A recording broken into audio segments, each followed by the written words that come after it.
저는 자식들을 위해 제 모든 것을 바쳤습니다. 아이들이 행복하기만을 바라며 희생했지만 노년이 된 지금 돌아보니 그 사랑이 올바른 방향이 아니었다는 것을 깨닫게 되었습니다. 자식들은 저의 헌신을 당연히 여기며 이제는 재산과 책임까지 부모에게 돌리고 있었습니다. 저는 부모로서 무조건적인 사랑이 아니라 자립과 책임을 가르치는 것이 진정한 사랑임을 뒤늦게 배웠습니다. 그러면서 저의 이야기를 해야겠다는 용기를 내었습니다. 다른 부모들도 저의 이야기를 듣고 꼭 후회하지 않는 인생을 살기를 바라는 마음에 글을 씁니다. 저는 70대 할머니입니다. 제 부모님은 말 그대로 전쟁 같은 삶을 사셨습니다. 그 시절은 먹고 사는 것만으로도 벅찼으니 자식들에게 애정을 표현할 여유가 없으셨을 거예요. 제가 기억하는 어릴 적 풍경은 대개 아버지가 들판에서 땀을 뻘뻘 흘리며 일하시던 모습과 어머니가 부엌에서 손을 멈출 새 없이 일하시던 모습뿐이었습니다. 아침 일찍부터 저녁 늦게까지 부모님은 항상 바쁘셨고 저는 혼자 시간을 보내는 일이 대부분이었습니다. 제가 5살 무렵의 이야기입니다. 동네 친구들과 뛰어놀다가 넘어져 무릎에 피가 나서 엉엉 울며 집으로 뛰어갔습니다. 어머니께 달려가서 위로를 받으려 했지만 어머니는 제가 울며 들어오는 걸 보자마자 한숨을 쉬며 이렇게 말씀하셨습니다. 또 넘어졌니? 내가 몇 번을 말했니? 뛰어다니지 말라고.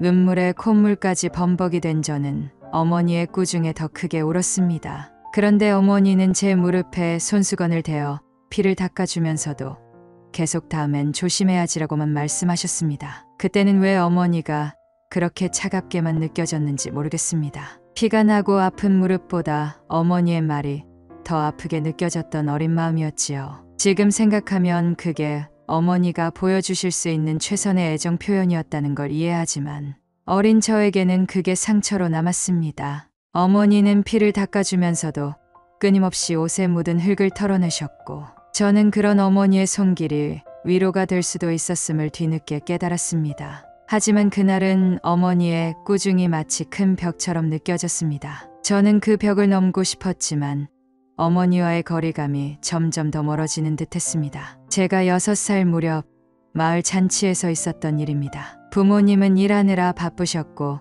저는 혼자 마당에서 놀고 있었습니다. 마을 어르신들이 잔치 음식을 나누어 주셨는데 저보다 나이 많은 아이들이 앞을 다 차지해서 제 차례가 오지 않았습니다. 저는 배가 고파 엉엉 울면서 어머니를 찾아갔습니다. 어머니는 짜증 섞인 목소리로 잔치에 가면 알아서 먹어야지.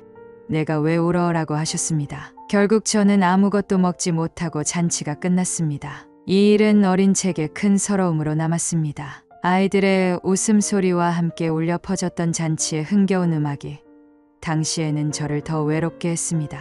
어머니의 말씀에 더 이상 울지 않으려 애를 썼지만 배고픈 마음과 서러운 감정은 쉽게 사라지지 않았습니다. 시간이 지나 어머니가 제 손을 잡고 집으로 돌아가며 다음에는 더 빨리 움직여야지라고 말씀하셨던 순간은 그 당시엔 이해할 수 없는 위로였지만 지금은 나름의 격려였음을 압니다. 저는 어머니가 왜 그렇게 말씀하셨는지 어른이 되어서야 이해했습니다. 잔치에서 음식을 얻는 일이 단순히 배를 채우는 것이 아니라 어른들 사이에서 자리를 잡고 눈치껏 행동해야 한다는 삶의 교훈을 주고 싶으셨던 것 같았습니다. 또 다른 기억이 있습니다. 제가 8살이던 어느 겨울날 학교에서 돌아오는 길에 동네 어귀에서 발이 꽁꽁 얼어서 울고 있었습니다. 그때 지나가던 이웃 아주머니가 저를 보더니 어서 가서 불 쬐라고 말씀하셨습니다. 집에 도착했을 때 어머니는 연탄불을 고르느라 여념이 없으셨습니다. 저는 얼어붙은 손을 내밀며 엄마, 손이 시려요라고 했지만 어머니는 고개만 끄덕이며 불 가까이 가서 손 녹여라고 하셨습니다. 그날 밤 방 안에서 손을 녹이며 왜 어머니가 저를 안아주지 않았는지 속으로 투정을 부렸던 기억이 아직도 생생합니다. 그 당시 저는 얼어붙은 손만큼 마음도 시렸습니다. 하지만 어머니의 말투나 행동에는 저를 걱정하는 마음이 담겨 있었다는 것을 시간이 지나 깨닫게 되었습니다. 부엌에서 계속 바쁘게 움직이시던 어머니의 뒷모습에서 자식을 위한 희생과 책임감이 묻어나왔던 것을 이제야 알게 되었습니다. 당시 어머니의 손은 거칠고 거뭇했지만 그 손에는 자식들을 위한 따스한 노력이 가득했습니다. 그날 저는 처음으로 어머니의 손을 오래도록 바라보았습니다. 그 시절 부모님은 자식에게 애정을 주고받는 것보다 살아남는 게 더 중요했습니다. 어느 여름날 아버지께서 저와 제 동생을 데리고 들판으로 나가셨습니다.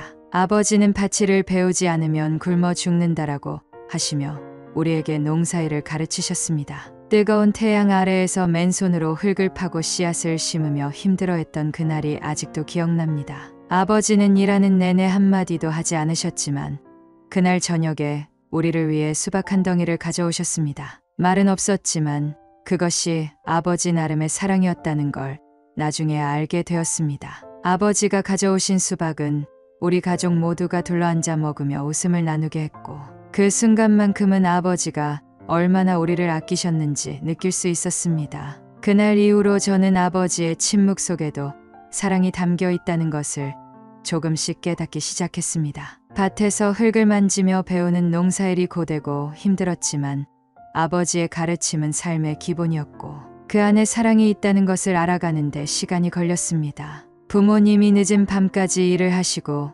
돌아오시면 저는 이미 잠들어 있었고 아침에는 새벽같이 일어나시니 얼굴 한번 보기 힘들었습니다. 어느 날은 아침밥을 먹으면서 엄마, 저 어제 무서운 꿈 꿨어요라고 말했더니 어머니는 그런 꿈 꾸지 말고 공부나 잘해라고 하셨습니다. 저는 그때 그 말이 참 서운하게 느껴졌습니다. 하지만 돌이켜 생각해보면 부모님이 저를 사랑하지 않은 것이 아니었습니다. 그 시절 부모의 사랑은 따뜻한 말 한마디나 포옹 같은 것이 아니라 내가 밥을 굶지 않도록 하는 것, 내가 추운 겨울에 얼어 죽지 않게 하는 것이었습니다. 제가 이해하지 못했던 것은 부모님의 사랑이 눈에 보이지 않고 손에 잡히지 않았다는 점이었습니다. 하지만 이제는 알 수 있습니다. 그 사랑이 얼마나 무거운 책임감에서 비롯된 것인지. 부모님은 제가 무너지지 않게 그저 묵묵히 버티고 계셨다는 것을 말입니다. 어릴 적의 이런 기억들은 제게 아픔으로 남았지만 동시에 교훈이 되었습니다. 저는 부모님처럼 되지 않겠다고 다짐했습니다. 제가 자식을 낳으면 그 아이에게는 애정을 아끼지 않을 거라고. 따뜻한 말 한마디와 품 안에서 느끼는 온기를 아이에게 마음껏 줄 거라고 결심했습니다. 하지만 그때는 몰랐습니다. 제가 했던 이 다짐이 훗날 또 다른 어려움으로 돌아올 줄은. 제가 결혼하고 처사이가 태어나던 날 자꾸 여린 손가락을 꼼지락거리는 모습을 보며 저는 벅차오르는 감정을 주체할 수 없었습니다. 아이의 작고 따뜻한 체온을 느끼며 저는 이렇게 다짐했습니다. 나는 절대로 이 아이를 외롭게 하지 않을 거야. 어린 시절 제가 느꼈던 서러움과 외로움이 자꾸 떠올라 저는 아이에게 가능한 모든 사랑을 주고 싶었습니다. 첫 번째 생일 잔치를 준비할 때부터 저는 사소한 것 하나까지도 완벽하게 하고 싶었습니다. 풍선 장식을 하나 고르더라도 아이가 좋아할 만한 색깔을 고르고 케이크도 직접 만들어 정성을 다했습니다. 손님들이 잔뜩 온 자리에서 아이는 무엇이 뭔지도 모른 채 울기만 했지만 저는 그 모습마저도 사랑스러웠습니다. 아이가 3살쯤 되었을 때 한 번은 아기가 소파에서 뛰다가 넘어져 울기 시작했습니다. 제 어린 시절의 기억이 스쳐가며 가슴이 철렁 내려앉았지만 저는 차분히 아이를 안아주고 다독였습니다. 괜찮아, 아가야. 엄마가 있잖아. 저는 아이의 울음을 달래며 눈물을 닦아주었습니다. 아이가 진정되었을 때도 한참 동안 품에서 내려놓지 않았습니다. 그때 저는 아이가 제 품에서 느끼는 안정감을 꼭 지켜주고 싶다고 다짐했습니다. 어린 시절의 결핍을 채워주려는 마음에서였는지 저는 아이를 크게 혼내는 일이 거의 없었습니다. 장난감을 어질러 놓아도 벽에 낙서를 해도 저는 아이를 혼내기보다 우리 같이 치우자라며 다독였습니다. 한 번은 아이가 주방에서 설탕통을 쏟아 부어온 바닥이 끈적해진 적이 있었습니다. 저는 순간 당황했지만 화를 내는 대신 아이와 함께 걸레로 바닥을 닦으며 웃었던 기억이 납니다. 아이는 그때 제가 화내지 않고 함께 청소했던 일이 재미있었는지 몇 년 후에도 그 일을 이야기하며 깔깔 웃곤 했습니다. 아이가 5살이 되었을 때 가족 여행을 떠난 적이 있습니다. 해변가에서 모래성을 쌓던 아이가 갑자기 성을 무너뜨리고 울기 시작했습니다. 무슨 일이냐고 물었더니 모래성이 안 예뻐라며 속상해했습니다. 저는 아이를 안고 모래성을 다시 쌓으면서 모양이 중요한 게 아니라 함께 만드는 게 중요한 거야 라고 말해주었습니다. 그때 아이가 제 말을 이해했는지는 모르지만 진지하게 고개를 끄덕이며 제 손을 꼭 잡았던 기억이 납니다. 하지만 이런 애지중지 키우는 방식이 항상 좋은 결과만을 낳지는 않았습니다. 아이가 초등학생이 되었을 무렵 한 번은 동네 친구와 다투고 돌아온 적이 있었습니다. 저는 아이의 말을 듣고 무조건 아이의 편을 들어주었지만 그 일이 아이가 친구와의 관계를 더 어렵게 만드는 계기가 되었습니다. 아이에게 너무나도 관대했던 저의 태도가 아이를 이기적으로 만드는 건 아닌지 고민이 들기 시작했습니다. 초등학교 시절 학교에서 연극 발표회가 있던 날이었습니다. 아이가 연습한 대사를 무대에서 까먹고 울음을 터뜨렸을 때 저는 관객석에서 일어나 괜찮아. 엄마가 여기 있잖아 라고 크게 외쳤습니다. 그 순간 아이는 눈물을 닦고 다시 대사를 이어갔습니다. 발표회가 끝난 후 선생님이 저를 불러 아이를 너무 보호하는 태도는 오히려 스스로를 강하게 만들 기회를 빼앗을 수 있습니다라고 조언해 주셨습니다. 저는 그날 이후 아이에게 조금 더 스스로 해낼 기회를 주는 연습을 시작했습니다. 하지만 여전히 아이가 어려움을 겪을 때마다 저는 참견하지 않을 수 없었습니다. 중학교에 올라가서 처음 치른 시험에서 성적이 기대 이하였을 때 저는 아이를 다독이며 성적이 중요한 게 아니야. 내가 열심히 했으면 그걸로 충분해라고 말했습니다.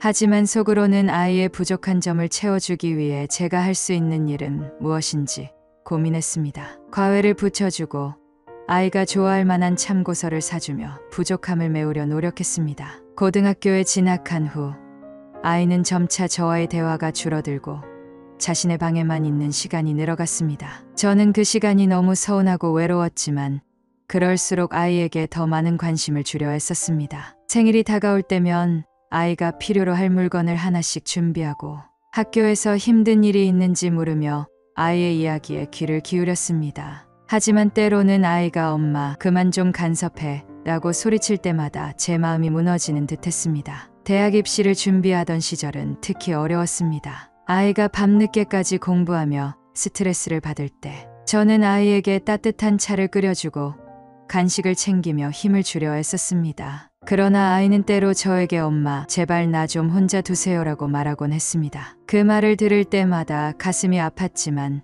아이에게는 혼자만의 시간이 필요하다는 것을 받아들이려 노력했습니다. 입시가 끝나고 대학 합격 소식을 들었을 때 아이가 저를 안고 엄마 고마워라고 말했을 때의 감격은 지금도 잊을 수 없습니다. 대학 첫 학기에 아이가 엄마 오늘 교수님이 칭찬해 주셨어라며 기뻐하는 모습을 보며 저는 제 방식이 완벽하지는 않았지만 아이에게 필요한 사랑을 주었다는 사실에 안도했습니다. 지금도 아이는 제가 가르쳤던 사랑과 관용을 가슴에 새기고 성장하고 있습니다. 그리고 저는 그런 아이를 보며 부모로서의 역할을 계속 배워가고 있습니다. 저는 제 방식에 대해 돌아보며 완벽하지 않아도 사랑을 줄 수 있다는 사실에 위안을 삼습니다. 제가 자식을 키우며 지나온 시간을 돌아볼 때 제 가장 큰 실수는 아이를 너무 귀하게 대했다는 점인 것 같습니다. 자식들이 자라면서 점점 이기적인 태도를 보이기 시작했을 때 그 이유를 곰곰이 생각해 보니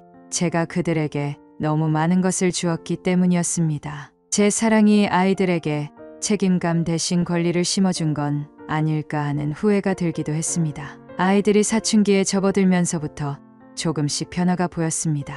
한 번은 큰아이가 저에게 다가와 엄마, 이 신발 너무 낡았어. 친구들은 다 새 운동화 신는데 나도 새 거 사줘요라고 말했습니다. 저는 아이의 말을 듣고 조금 고민했지만 결국 아이가 원하는 비싼 신발을 사주었습니다. 아이가 좋아하는 모습을 보며 뿌듯했지만 그날 이후 아이는 뭔가 필요할 때마다 저에게 요구하는 일이 많아졌습니다. 엄마, 이번에는 옷이 필요해요.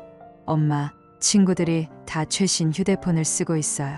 나도 하나 사주세요. 이런 요구는 끝이 없었습니다. 그때는 단순히 아이가 행복하길 바라는 마음에 다 들어주었지만 시간이 지날수록 제 마음 한구석이 불편해졌습니다. 큰아이의 대학 입학 다가오던 시기에는 문제가 더 심각해졌습니다. 대학 등록금과 기숙사 비용을 고민하며 저희 부부는 적금을 깨야 했습니다. 그런데 어느 날 큰아이가 저를 찾아와 이렇게 말했습니다. 엄마, 대학에 다니려면 차가 필요해요. 친구들 다 차 몰고 다니는데 저만 없으면 안 되잖아요. 그 말에 저는 당황스러웠습니다. 등록금과 생활비만으로도 빠듯한 상황에서 차를 사준다는 건 말도 안 되는 일이었죠. 저는 단호하게 말했습니다. 차는 필요 없단다. 대중교통으로 다닐 수 있잖아. 하지만 아이는 불만스러운 얼굴로 말했습니다. 엄마는 항상 제게 필요한 걸 이해하지 못해요. 그날 이후로 아이와의 대화는 점점 줄어들었습니다. 작은 아이의 경우도 다르지 않았습니다. 중학생이 된 작은 아이는 성적이 떨어지기 시작했습니다. 저는 그 이유를 묻기 위해 아이와 대화를 시도했지만 아이는 저를 피하며 방에만 틀어박혔습니다. 그러던 어느 날 작은 아이가 엄마, 공부 스트레스가 너무 커요. 나 학원 안 다닐래요라고 말했습니다. 저는 아이의 부담을 줄여주고 싶어서 학원을 끊게 했지만 그 후로 작은 아이는 공부에 대한 의욕 자체를 잃어버린 듯 보였습니다. 시간이 지나도 작은 아이는 스스로 무언가를 하려는 의지를 보이지 않았습니다. 저는 점점 초조해졌고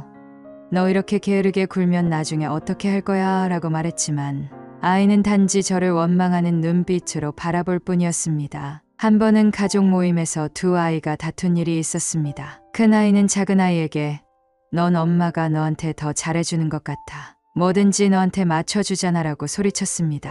작은 아이는 형은 항상 자기가 제일 힘들다고 생각하잖아. 엄마가 형한테 얼마나 신경 써주는지 몰라 라고 맞받아쳤습니다. 두 아이가 서로를 질투하며 싸우는 모습을 보니 마음이 아팠습니다.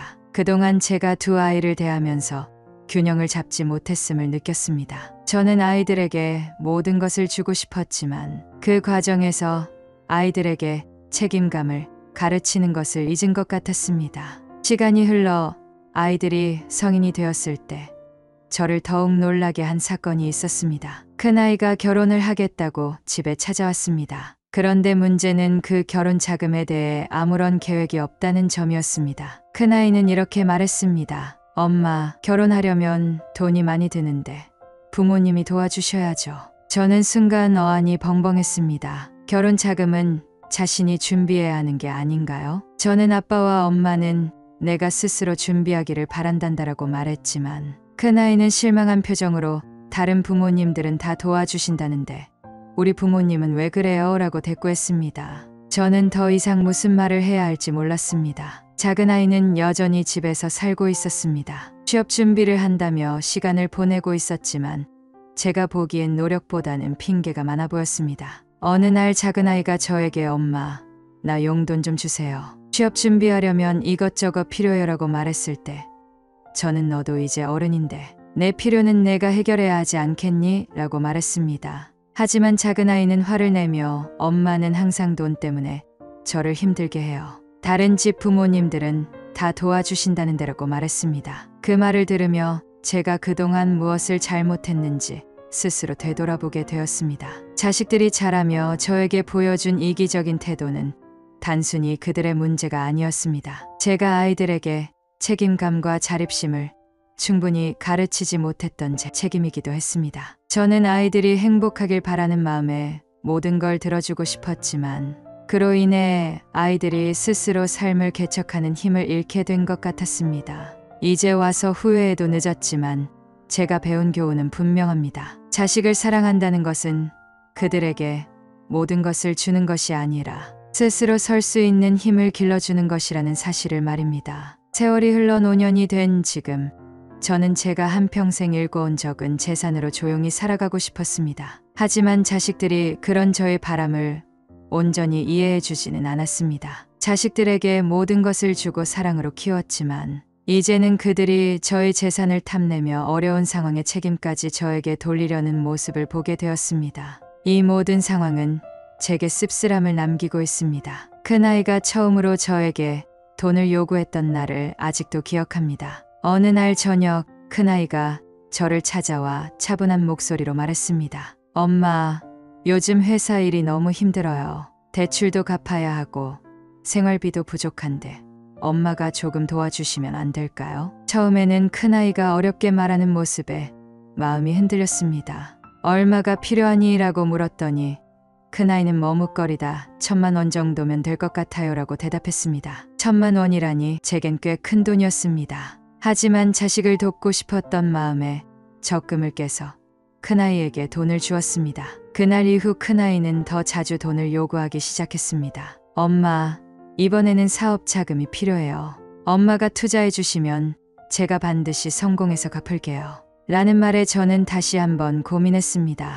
하지만 마음 한구석에서는 이번에도 들어주면 또다시 요구하지 않을까 하는 걱정이 들었습니다. 그래도 저는 큰아이가 정말로 필요하다고 생각했기에 돈을 주었습니다. 그러나 큰아이가 사업에 실패하고 다시 저를 찾아왔을 때 저는 더 이상 어떻게 해야 할지 몰랐습니다.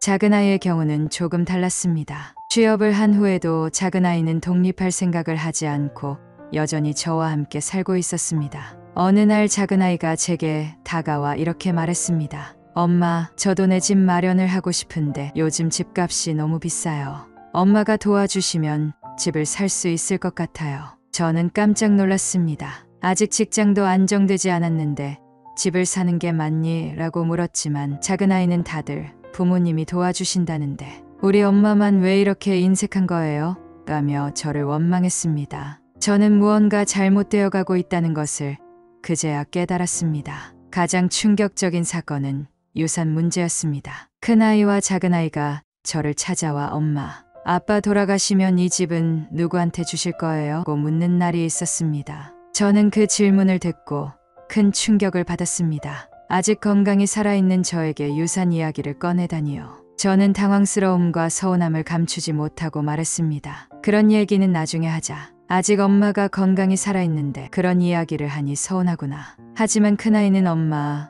요즘 다들 미리미리 준비하는 시대잖아요. 그냥 물어보는 거예요라며 대수롭지 않게 말했습니다. 작은아이는 형이랑 저랑 나중에 싸우지 않으려면 미리 정해두는 게 좋잖아요라고 덧붙였습니다. 두 아이의 태도는 제 가슴을 아프게 했습니다. 이런 상황이 반복되며 저는 저의 위치를 다시 한번 돌아보게 되었습니다.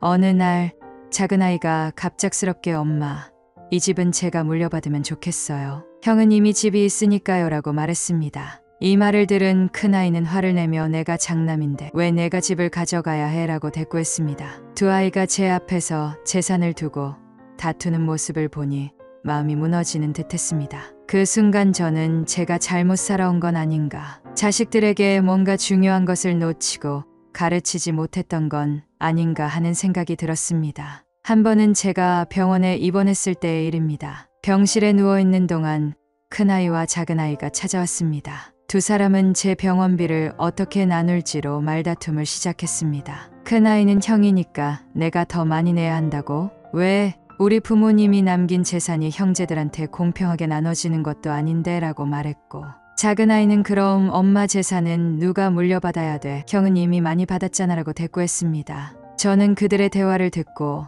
마음이 너무 아팠습니다. 그 순간 저는 깨달았습니다. 자식들이 이렇게 변한 것은 저의 잘못도 크다는 사실을요. 자식들이 이렇게 변해버린 것은 제가 그들에게 모든 것을 주며 책임감을 가르치지 못했기 때문일까요? 이제 저는 남은 삶을 평화롭게 마무리하고 싶습니다. 자식들에게 기대를 버리고 제 자신을 돌보며 살아가야 한다는 것을 배웠습니다. 자식들에게 모든 것을 주는 것이 사랑이라고 생각했던 지난날의 제 선택이 오히려 그들에게 독이 되었을 수도 있습니다. 하지만 이 모든 과정을 통해 저는 한 가지 중요한 교훈을 얻었습니다. 부모로서의 사랑은 무조건적인 희생이 아니라 자식들이 스스로 설 수 있도록 돕는 것이 진정한 사랑이라는 사실입니다. 자식들에게 제 진심이 전해질 날이 올까요? 그날이 오기를 바라며 오늘도 조용히 이 집 안에서 저의 하루를 살아갑니다. 결국 자식들에게 모든 것을 주며 살아온 지난날을 돌아보며 저는 큰 깨달음을 얻었습니다. 자식을 위해 헌신하는 것이 부모의 역할이라 믿고 그들의 모든 요구를 들어주며 희생하는 삶을 선택했지만 이제는 그것이 옳은 방법이 아니었음을 인정할 수밖에 없습니다. 제가 아이들에게 무조건적인 사랑을 주면서 책임감을 가르치지 못한 결과로 노년이 된 지금 힘든 현실을 마주하고 있는 것입니다. 제가 자식들에게 모든 것을 주는 것을 당연하게 여겼던 과거를 생각하면 그때는 그것이 사랑의 최선이라고 믿었습니다. 아이들이 필요한 것을 주고 하고 싶은 일을 하게 해주는 것이 부모로서의 당연한 책임이라 생각했지요. 하지만 지금 와서 보니 그 과정에서 저는 아이들에게 스스로 무언가를 이루는 기쁨과 어려움을 극복하는 법을 가르치지 못했던 것 같습니다. 부모로서 모든 것을 주는 것이 사랑이라고 생각했던 제가 정작 아이들에게는 진정한 자립심을 심어주지 못했습니다. 자식을 돕고 싶었던 제 마음이 오히려 그들에게 책임을 피할 핑계를 만들어준 것은 아닌가 하는 후회가 듭니다. 부모로서 자식을 도와주고 싶은 마음은 이해하지만 그 과정에서 아이들이 스스로 해결해야 할 문제를 제가 대신 해결해 주면서 그들의 성장 기회를 빼앗았던 건 아닌지 반성하게 됩니다. 노년이 되어 혼자 남은 지금 저는 제 자신을 돌보는 법을 배우고 있습니다. 자식들에게 모든 것을 기대하지 않고 그들에게 저의 행복을 의존하지 않는 삶을 살아가려고 노력 중입니다. 이 과정에서 저는 스스로를 돌보는 것이 얼마나 중요한지, 자식들에게 보여주는 삶의 본보기가 되는 것이 얼마나 소중한지를 알게 되었습니다. 저는 이제 자식들에게 더 이상 과거의 희생을 강조하지 않으려 합니다. 대신 그들에게 진정한 부모의 사랑이 무엇인지 알려주고 싶습니다. 그 사랑은 무조건적으로 모든 것을 들어주는 것이 아니라 스스로 설 수 있도록 돕는 것입니다. 자식들에게는 부모가 항상 함께할 수 없다는 현실을 알려주고 그들이 자신의 삶을 책임질 수 있도록 가르치는 것이야말로 진정한 부모의 역할이라고 믿습니다. 이제 저는 남은 삶을 평화롭게 마무리하고 싶습니다. 자식들에게 기대하지 않고 스스로의 삶을 즐기며 하루하루를 살아가고 있습니다. 제 삶을 돌아보며 제가 배운 교훈이 자식들에게도 전해지길 바랍니다. 그들에게 남길 가장 중요한 유산은 물질적인 것이 아니라 스스로의 삶을 책임지고 살아갈 힘과 용기를 심어주는 것입니다. 부모로서의 역할은 끝났지만 이제는 한 사람으로서 저 자신의 삶을 온전히 살아가는 법을 배우고 있습니다. 자식들이 언젠가 저의 진심을 이해하고 그들 스스로의 힘으로 행복을 찾길 바라며 저는 조용히 저의 길을 걸어가려 합니다.